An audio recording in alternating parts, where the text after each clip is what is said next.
Kola leche lechu, kola leche lechu, kola leche lechu, hey,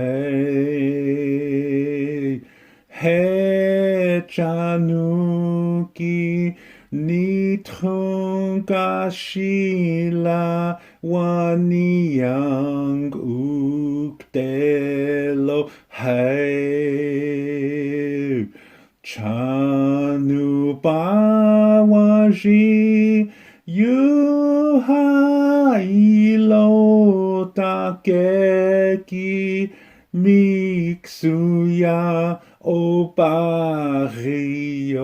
hai Hechanuki taku eheki iechetuktelo hei. Kola leche lechu, kola leche lechu, kola leche lechu, hey, hey Januki nitrungashila waniyang uktelo, hey, hochogawaji yuhailo takeki miksuya obario hey hechanuki takuyachiki iechetuktelo hey. How mitakuyepi. Hello everyone. In the song that you just heard me sing, the words are coming from the pipe. And since it's using the word kola, this means something very special. In Lakota, kola means best friend. This is a term spoken by men only to other men who they trust their lives with, and vice versa. So it doesn't mean friend. In a lot of places, whether it's online or in written form, people will incorrectly define this word to mean friend, but it does not mean friend. It's someone you trust your life with. And again, this is a male term spoken by men to other men who they trust, and vice versa. I'll say it again. For women, they have a term like this too, and it's called mashke. And like kola, it's a term that's spoken only by women to other women who they trust their secrets with. So you don't hear that word that often. No, I'm just kidding. No, it's a really nice word too. And there is no word for a man who has a woman for a best friend or a woman he trusts, and vice versa. There's no word for a woman for a man who she trusts. So in Lakota, the reason why is because long time ago, all the children were raised together. And as the boys become a little bit older, they're raised by the men. They're taught things about how to live, how to hunt, how to be a man, how to be a husband and a father. And likewise, the girls that are getting older, they're taught by the women similar things as well. So during that time period, there wasn't too much opportunity for a best friendship to develop between a boy and a girl. But they did develop. There were some, but there was no word for it. So instead, they called each other brother and sister. Okay, back to this song. As the pipe is telling the person, my best friend, do it this way. You see that in the lyrics on the screen. It's the pipe telling the person what to do. It's using that term kola. That means you trust each other. The pipe and the pipe owner trust each other. And this says a lot of things. That you are honest, you tell things the way they are, you don't leave anything out, you don't add anything to reality that you're thinking about while you're in front of a pipe. And this pipestone, this has the tomb of the Dakota ancestors that were killed in a great flood many, many years ago. So we show respect to that. We show respect to that tomb. I said in other videos that tomb is the essence of the soul. It's connected to the soul. So the ancestors' souls are not in the stone, but their tomb is, and the tomb comes from their souls. And the tomb is always connected to the soul. So we show respect to that. We show respect to this tomb. And one of the things that means is you speak Lakota or Dakota or Nakota when you have a pipe. So if you have a pipe and you don't speak any of those dialects, then I would really think about this and what to do next. This is a really big rule here. Most people don't even realize it. They don't know the background of the pipe. They don't know where it comes from. They might know what it represents, but they don't know all the knowledge that you should have before you get a pipe. And the pipe finds you. So you shouldn't be going on eBay or whatever store and saying, hey, I want to buy a pipe because I don't want to be a holy guy. It doesn't work like that. The pipe is not a status symbol. It is not required to live the Lakota way, to walk the red road. It's not required for that. The pipe was here maybe 600 years now. But we've been here thousands of years. Thousands and thousands of years. We're older than the pipe. It's not a requirement to have it.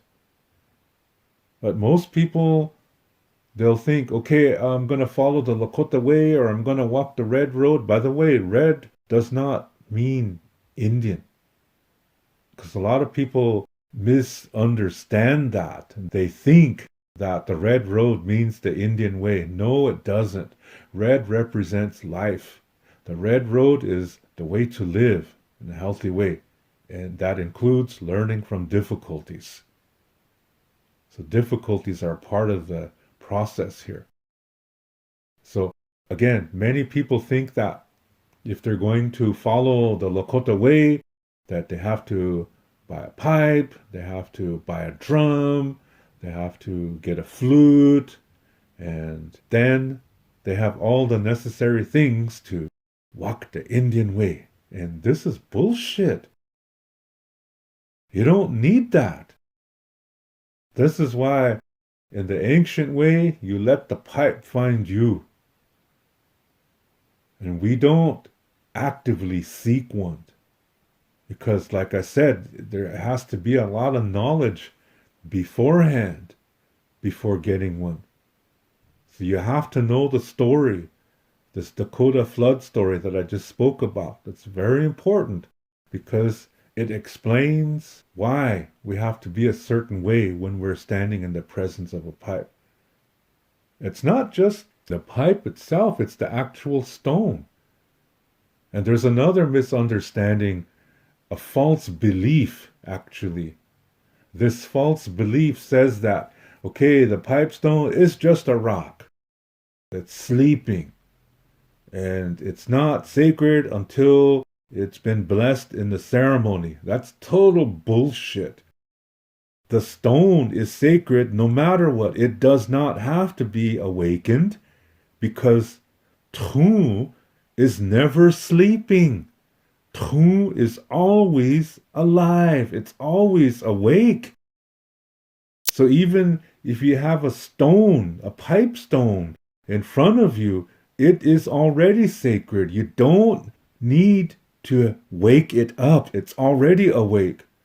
You don't need to have it blessed. It's already blessed because of the tu that's in that pipe. Most non-Lakota speaking people don't realize that.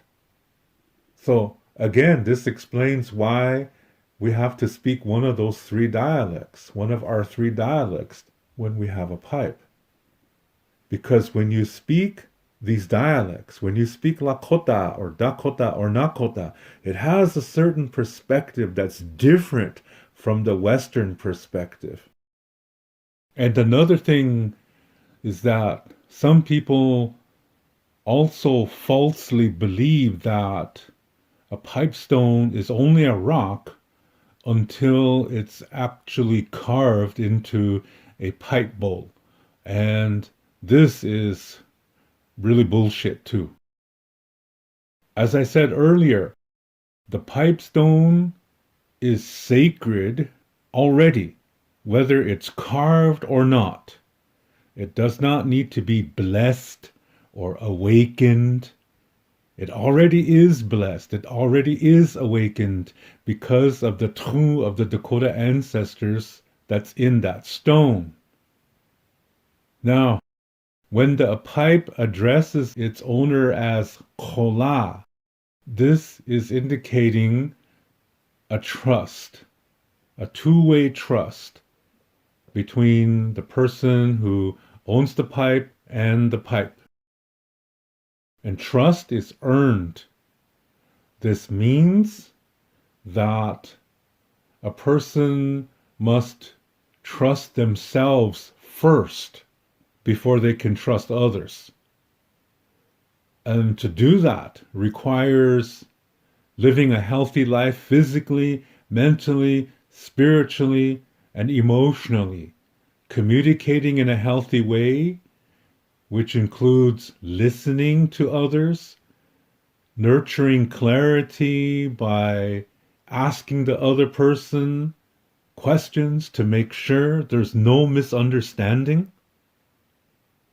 And it includes learning from difficulty, which is about making the best of the situation and learning from it. It requires emotional development. For example, when a person has a difficulty, many times there's strong emotions that come with that consequence. And if a person lives in the emotion, then he doesn't have clarity. And he will make many unhealthy choices and decisions. So it's important to work that emotional energy out, whether it's by meditation, prayer, or doing something strenuous, like helping somebody with something they need. For example, cutting wood for people who have wood stoves, or taking a fast run or a walk, or to swim, to do something physical to work this energy out. And after doing that, the mind and the heart are able to communicate to each other, to learn from that situation, to make the best of that situation. This is how the person acquires knowledge and wisdom, and these are blessings.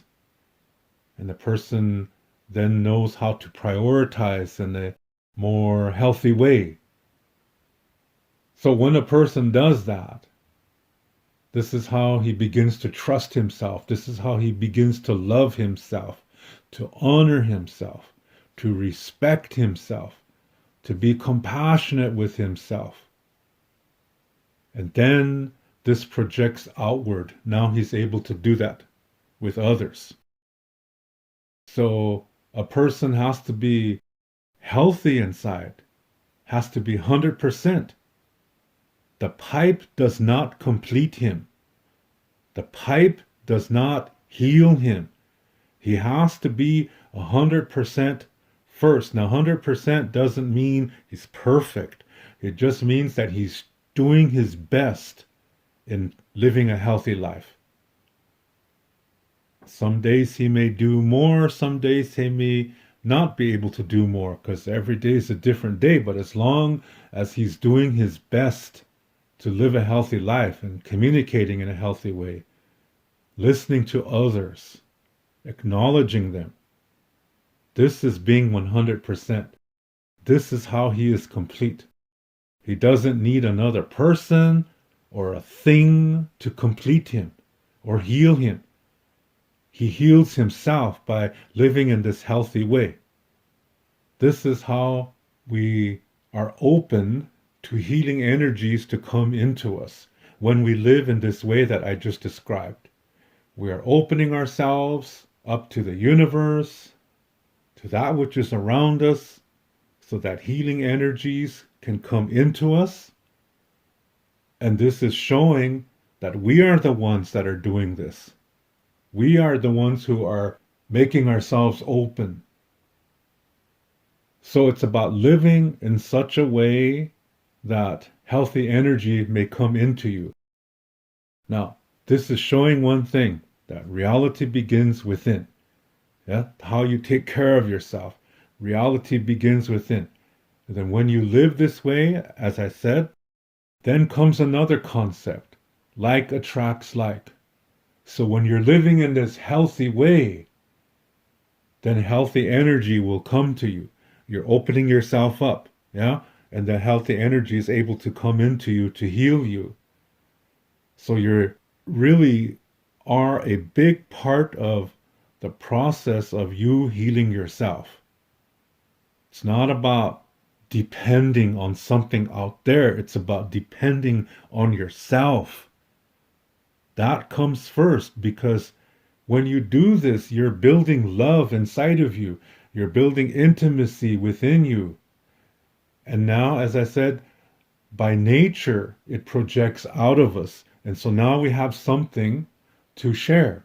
We have love to share with others. We have intimacy to share with others.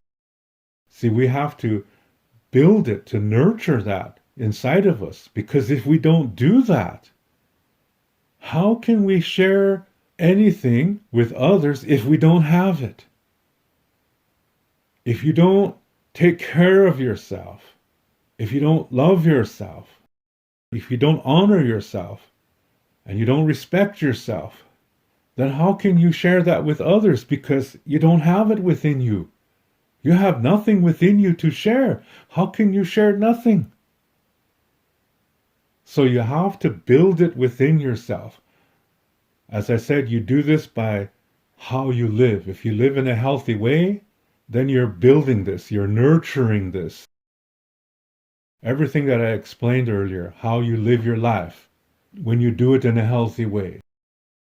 And this includes learning from difficulties. And this way, you don't see difficulty as a bad thing, but as a learning process, a teacher. And when you go through it, it makes you healthier. And you understand more what love is because it's coming into you. The more you learn from your difficulties, the more the love grows within you. See, you're building it, you're nurturing it. When you go through a good time, you can share it and enjoy it. If you're going through a difficulty, you do this process that I explained earlier of making the best of it. First of all, getting the emotional energy out so your mind and your heart can work together to learn from the situation and make the best of the situation so you receive wisdom, knowledge. And this is building love inside of you. Now you have something. Now you can share it. We are born with the tools to do this thing. That's why we're really blessings, yeah? Every one of you. It's a really big blessing. And it's up to you how you're going to do this. So, as I said, when you live this way, you're taking care of your inner world, yeah? Your reality within. Reality begins within. I'm saying this again.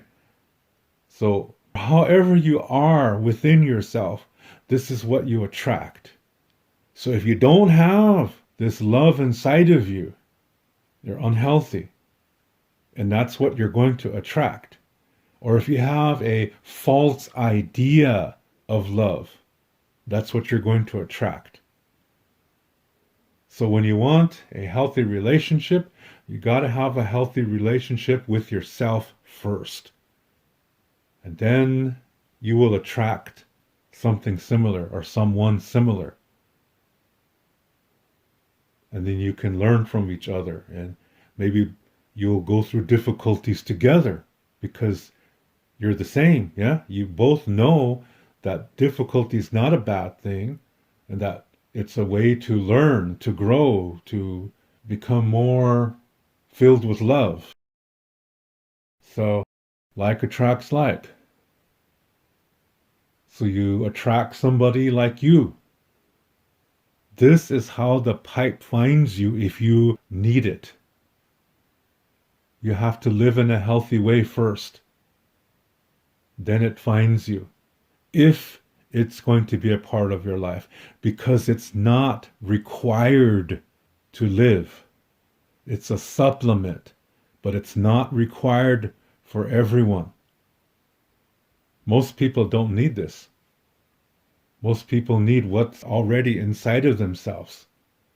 So it's not something you seek. When you're seeking something like a pipe, that means you haven't even found yourself yet. And the way you find yourself is what I just explained. Taking care of yourself, learning from difficulty, communicating in a healthy way. Like attracts like. This is how you find yourself. You find yourself first before you can find another for you. Like attracts like. You are what you attract. You attract what you are. So it's important to understand that first before thinking about having a pipe. Because as long as you live this way, most likely it's not necessary for you.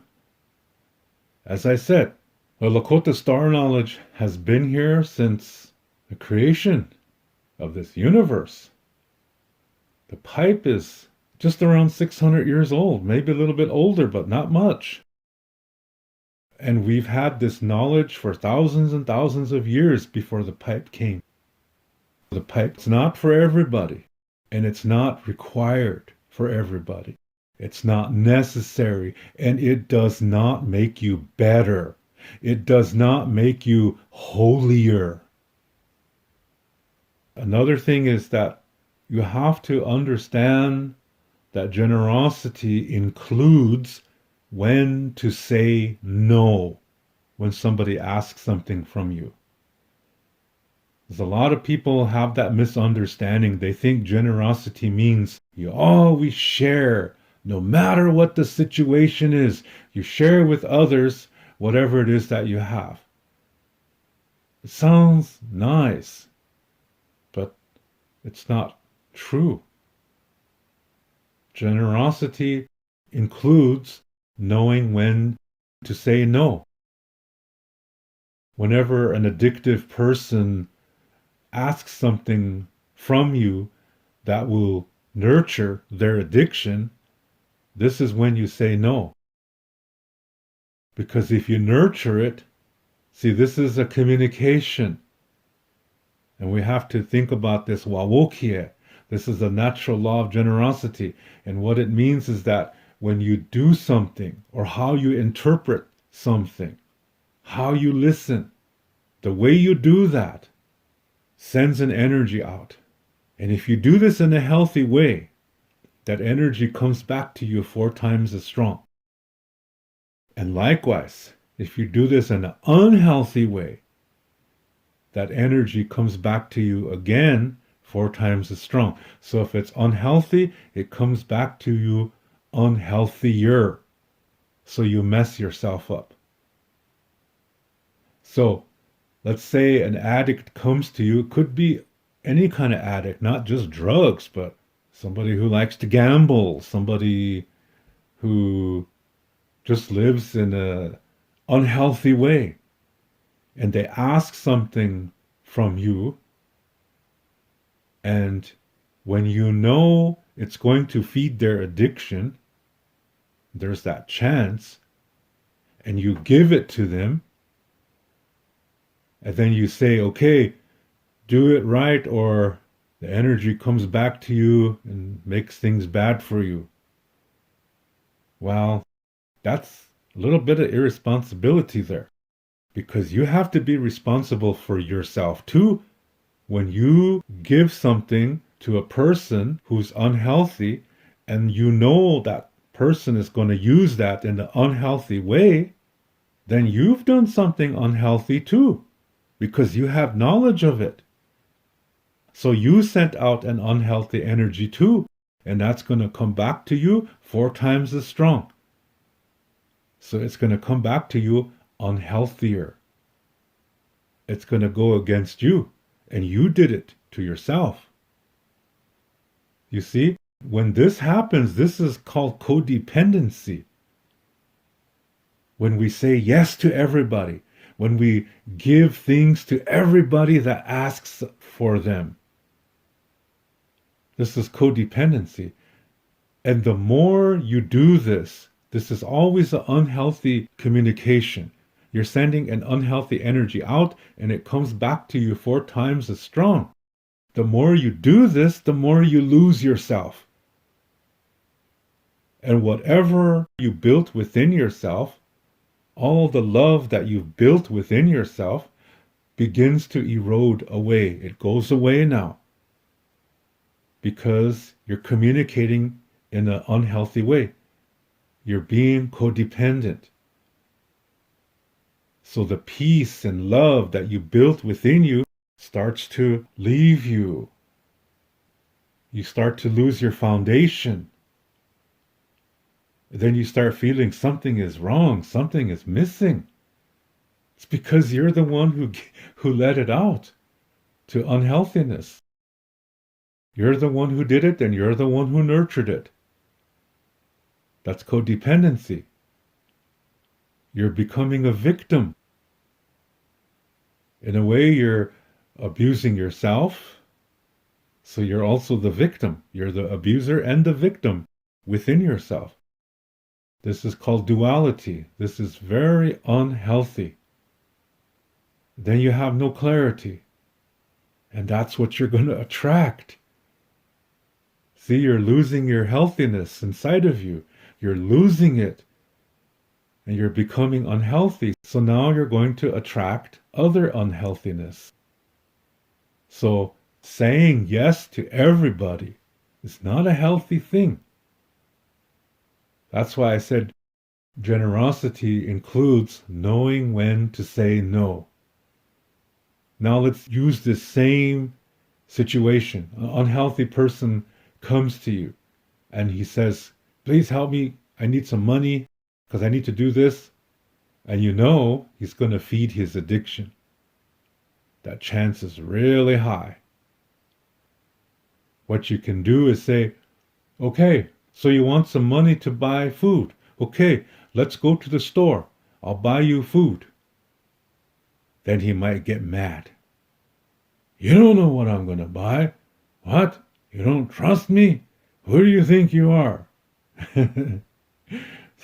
So then you know he does not intend to buy food with money if you give it to him. If he says, okay, cool, let's go.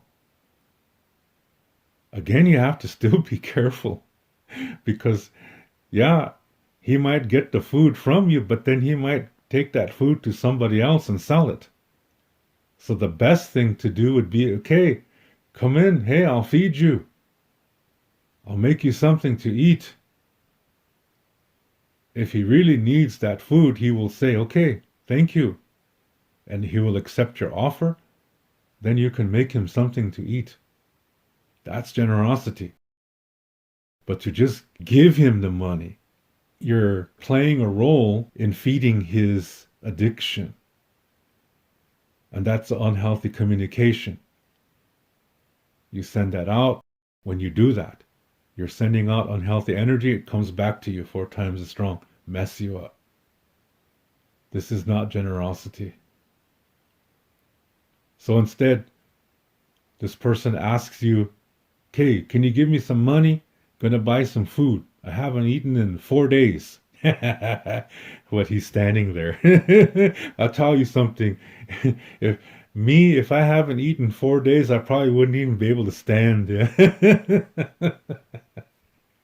So this is a situation where most likely you say, no, I'm sorry, man, I can't do that. But hey, I can cook something for you. How about that? I'll cook you a steak. Most likely he's going to get really mad. But see, you did a healthy thing.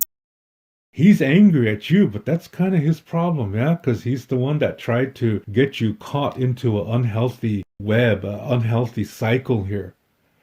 But if you stand your ground and say, no, I'm sorry, I can't give you any money, but hey, I cooked something for you. When you respond like that, you send out a healthy energy, and that's going to come back to bless you.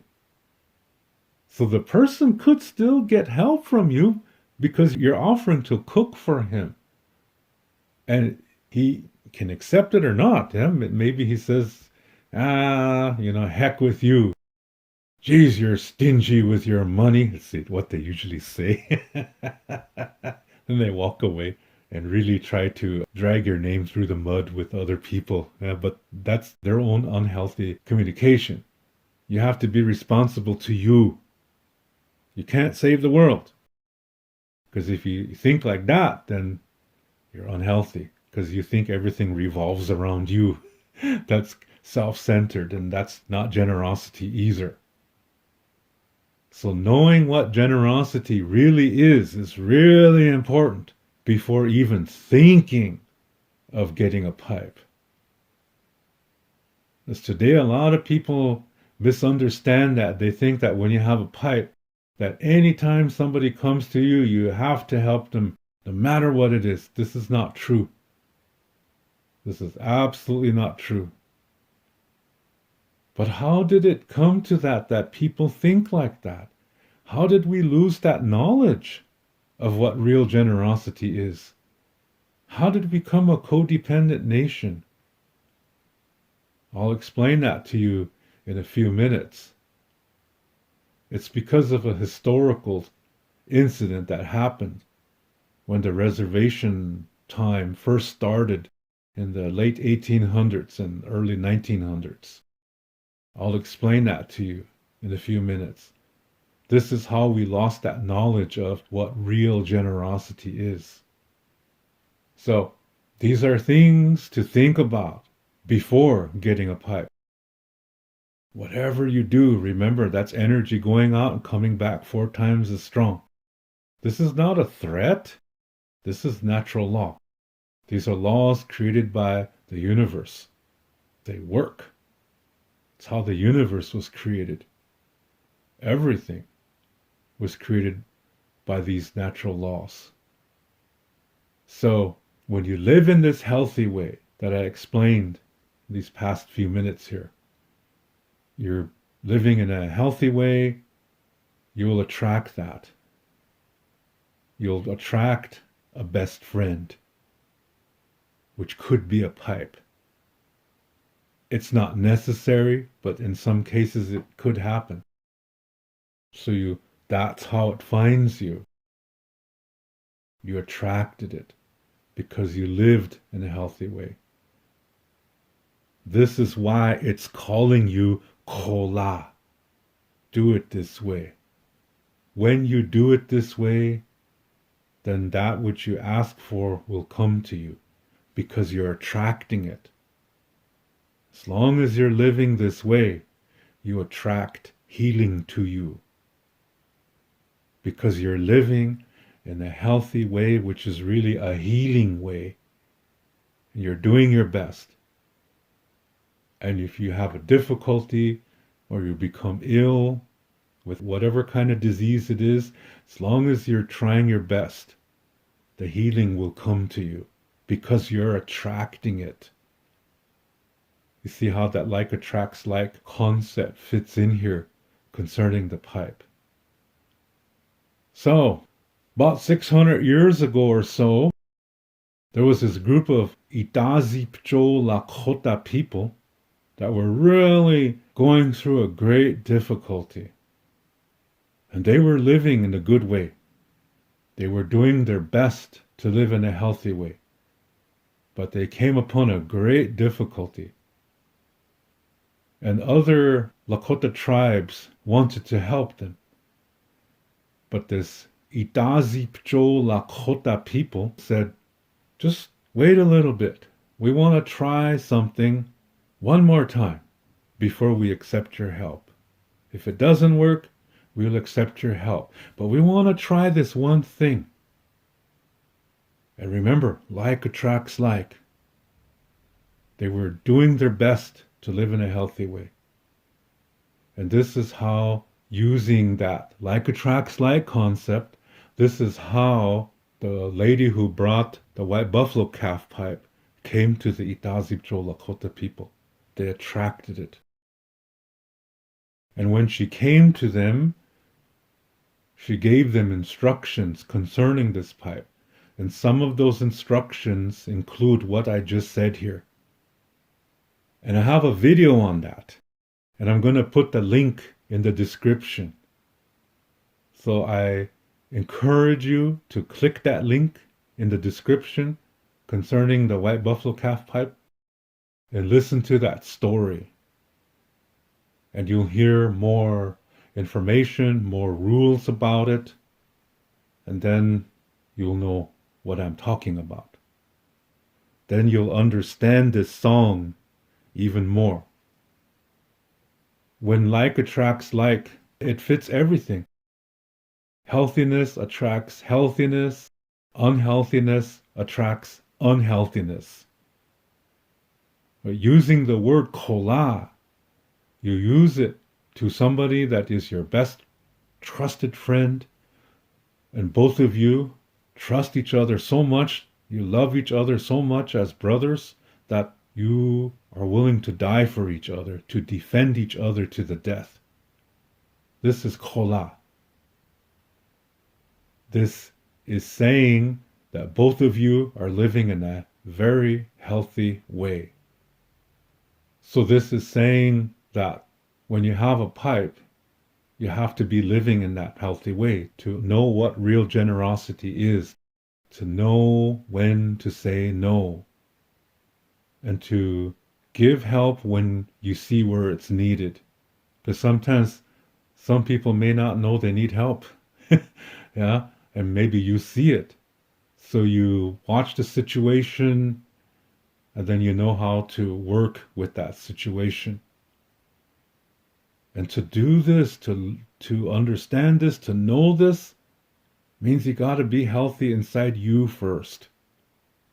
Again, like attracts like. This pipe is sacred. It represents a lot of things.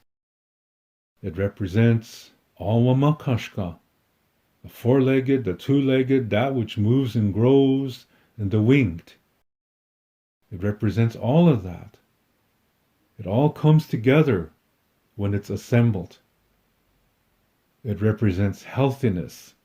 It represents learning from difficulty. It represents communicating in a healthy way.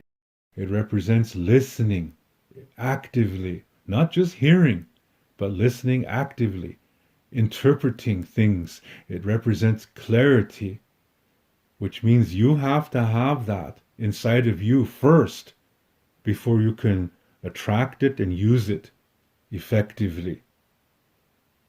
But what's really important is because of the tune that's in that stone, that tune of the Dakota ancestors, because of that, you have to speak Lakota or Dakota or Nakota in its presence and when using it.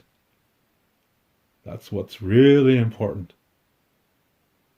You have to be honest in front of it at all times, which means you have to be honest with yourself at all times.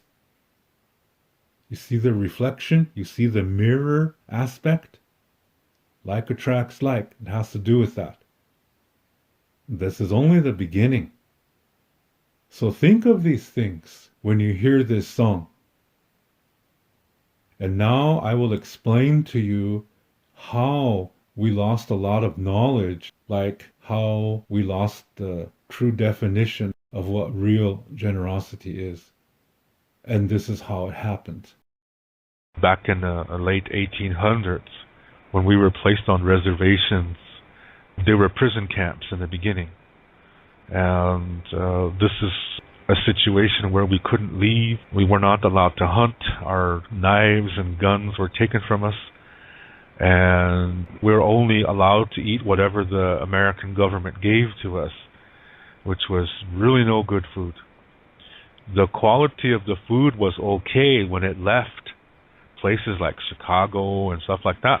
But once it got to some of these train stations between there and the reservation, a lot of these handlers would sell it. And then they would buy old food and put that in there instead, and these middlemen would make a lot of money. So what we got on a reservation was bullshit food. It was really no good.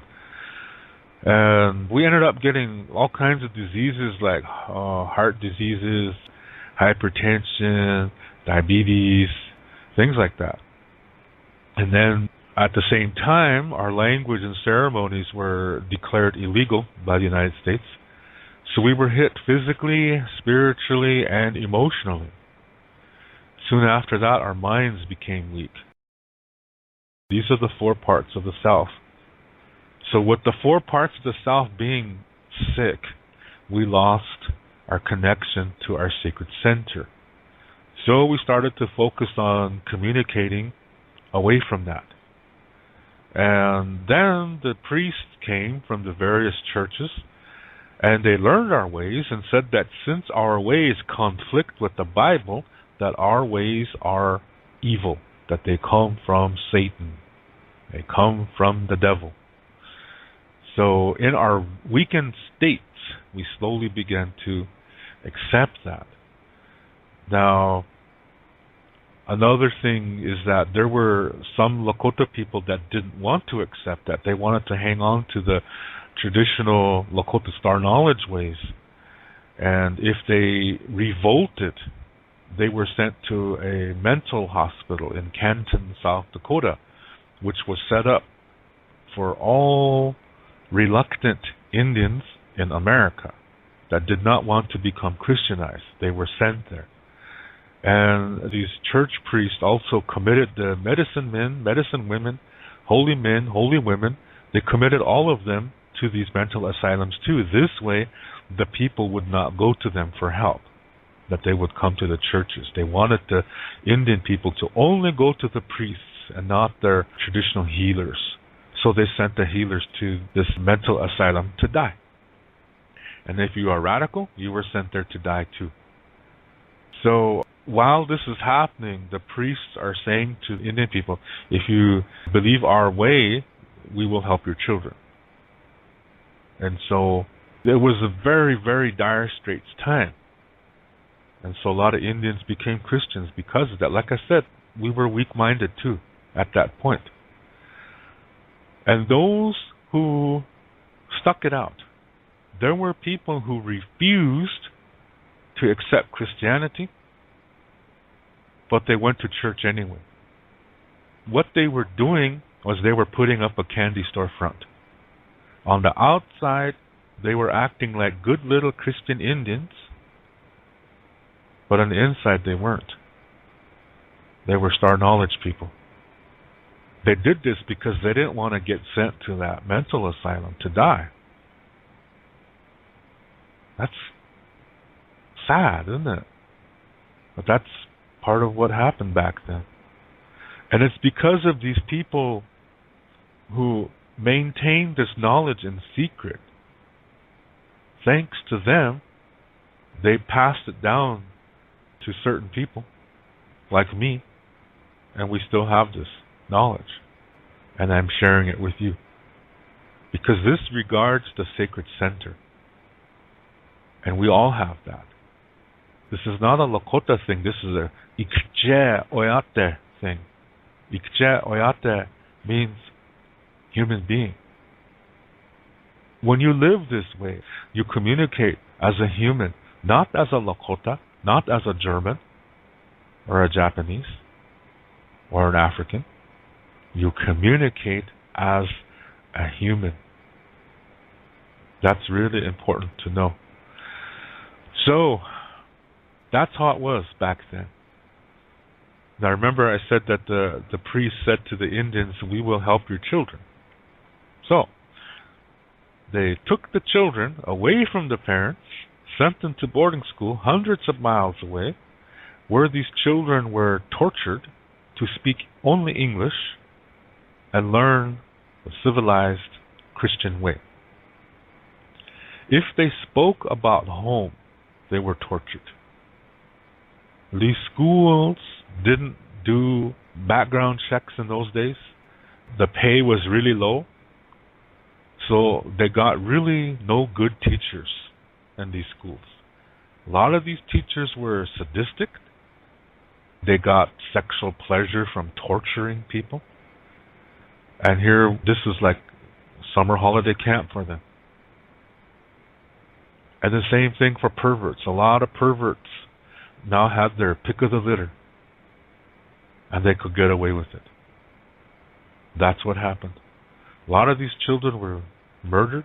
They were killed. They were raped. They were molested. And there's a lot of unmarked graves near these schools. Not all these children are accounted for. So, those who made it through, what they learned was whatever they saw. Because a lot of these children never went back home. They were told by the priests that their families had died and that there was nobody there. And that broke their hearts. This is why some of these children, they were so sad they couldn't eat. And they ended up starving themselves to death. And those who made it through, like I said, they didn't really survive because they were not able to process all these emotional traumas that they experienced. They didn't know how, because the only adults that were around them were these unhealthy, abusive people, teachers, dorm matrons, cooks, janitors, priests. They were all unhealthy to them. That's all they knew. They learned how to become victims, and they learned how to become abusers to those who they considered weaker than themselves. So they didn't really survive. A lot of these children that made it through these schools, they had a lot of traumas that they didn't know how to deal with, because all they saw was abuse. That's what they learned. There was no adult, healthy role models to emulate.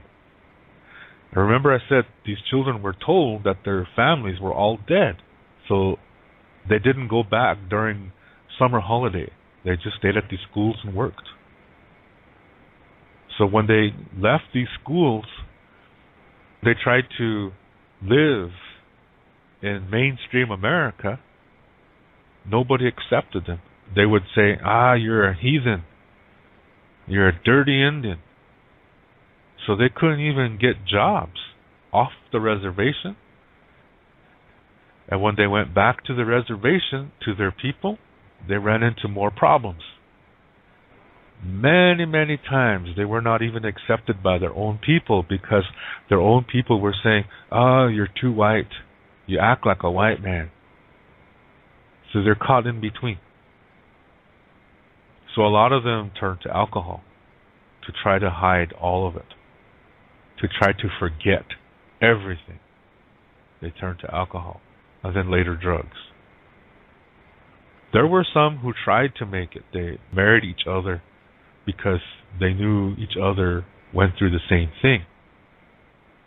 And they didn't want their children to go through what they went through. So they didn't teach them the language. They didn't teach them the culture. Those children, the children of these first generation boarding school people, those children are today's elders. When they were born, they didn't learn the language. They didn't learn Lakota Star knowledge. They never got the opportunity to. When you look at an old person on the reservation today, they're not the connection to the ancient past.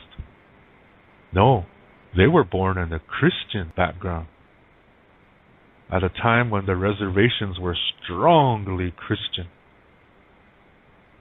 So this is what happened. That's a native experience that a lot of people don't realize. This is what happened all over America and Canada too. So the next generation, they are sent to boarding school too. No choice. It's a little bit better, but they're still abused. They're still getting treated really no good. And so they grow up, have children, and they don't teach their children anything. What can they teach them? They don't know anything concerning their own language. This is why today most people cannot speak their own language, and what little cultural information they know is Christianized, meaning it's dualistic, and it's not the original ancient form. Okay, so the first generation of Indian kids that were sent to boarding school, since all around them were unhealthy adults who did nothing but abuse them, they didn't receive healthy parenting. They missed things that they should have learned about life. So they're lacking emotional development. So when they grow up, and those who make it through these boarding schools and then they have children, those children are also lacking that emotional support, that emotional development, because the parents don't know how to do it. All they knew and all they learned was abuse. All they experienced in these schools was abuse. So they have a hard time trying to be a healthy parent. So they do the best that they can. But the children still are not receiving the proper emotional development, the experiences that healthy children should receive from healthy parents. They're still missing that.